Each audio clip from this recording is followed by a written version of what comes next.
I want to take you back to a specific moment in my life, one that didn't look dramatic on the outside or those who were watching, but broke me open. It's a weekday morning. I'm in my Brooklyn apartment. This is a few years ago. And I'm standing, making my bed, the same thing that I did every single morning.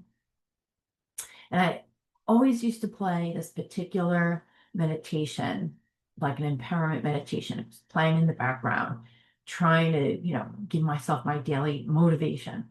Every morning I'd be listening to that, hoping that it would take the edge off, the agitation that I would wake up with every morning.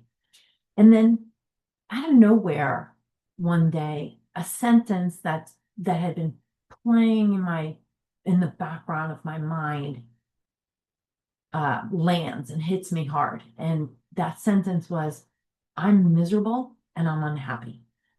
And I wasn't panicky, wasn't like really dramatic filled. I didn't break down crying, but it was just a flat, defeated honesty with myself. And it was filled with a lot of judgment, because I thought that if I were better, if I were more fabulous, if I were smarter, I wouldn't feel that way. And in that particular moment, standing there, making my bed, my system finally told me the truth. This cannot go on. And the truth is, that thought didn't come out of nowhere. It was the result of years of incongruity, years of trying to force myself into a life that looked impressive, but didn't fit with who I was. And, honestly, back then, I really wanted an impressive life. I was in my mid 40s, living in New York City. I was working in the commercial photography world, and I had just returned back to New York after being diagnosed with cancer and having surgery pretty much cure me. So I recovered out of New Jersey. I was with my family where I was able to heal without stress. And I had a lot of time to think about who I was, where my life was going, and so on. I really used that time as like a healing moment, right? But then it came time for me to move back to New York. And as I resumed my life back in the city, instead of being able to hold on to that feeling of renewal or gratitude or that change, I quickly began to realize that I felt hollowed out, like something had scraped out everything inside me. And then, time progressed and you just keep going on, going through. And then one day, like maybe a year later, my boss delivered what was really the final blow.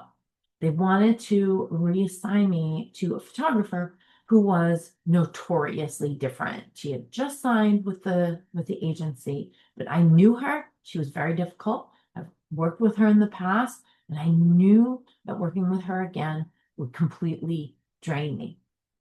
And in the instant that my boss said that, a thought shot through me. I can't do this anymore. I don't have any deep hidden resources anymore.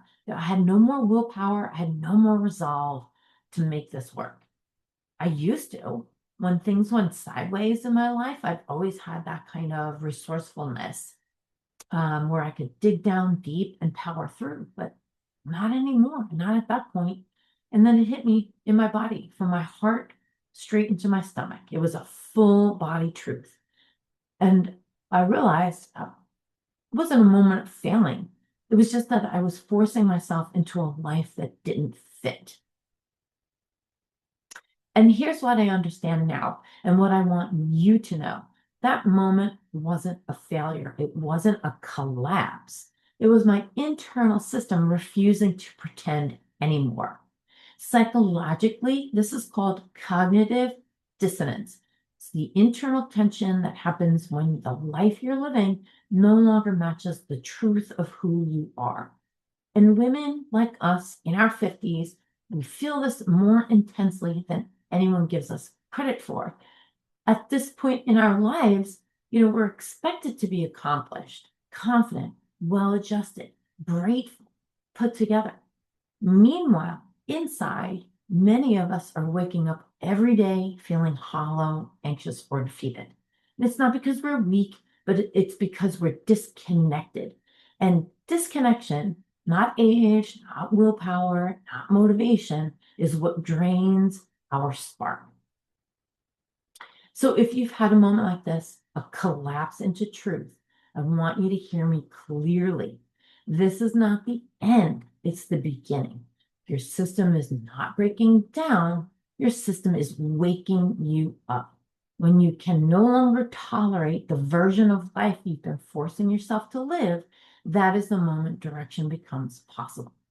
Not because you suddenly feel confident, not because you have a perfect plan, not because miraculously discovered how to be happy, the secret to happiness. It's because the pretending has stopped. And when the pretending stops, clarity can finally manifest. So here's the next right step for you. It's the same one I eventually had to take myself. First one is stop minimizing your truth.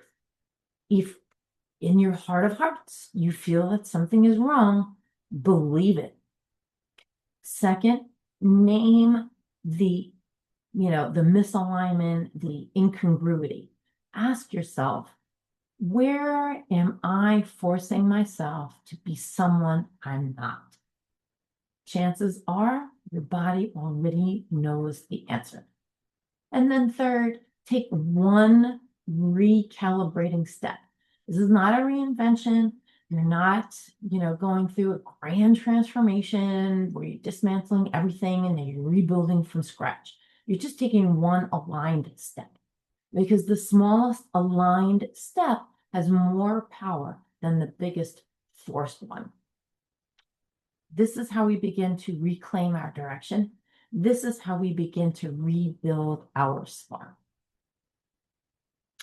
And then once you have that moment of truth, once you realize that something has to change, something else always shows up, which is something that when I'm coaching, women, we deal with all the time.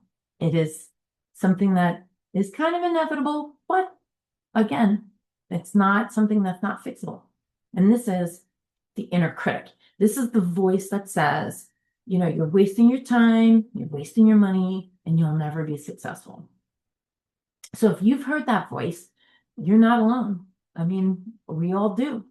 And in the next video, I'm going to show you exactly why motivation isn't the problem. It's the inner critic. And we're going to talk about how to start to dismantle inner critic.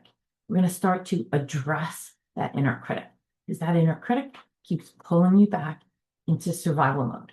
And so I'll meet you there.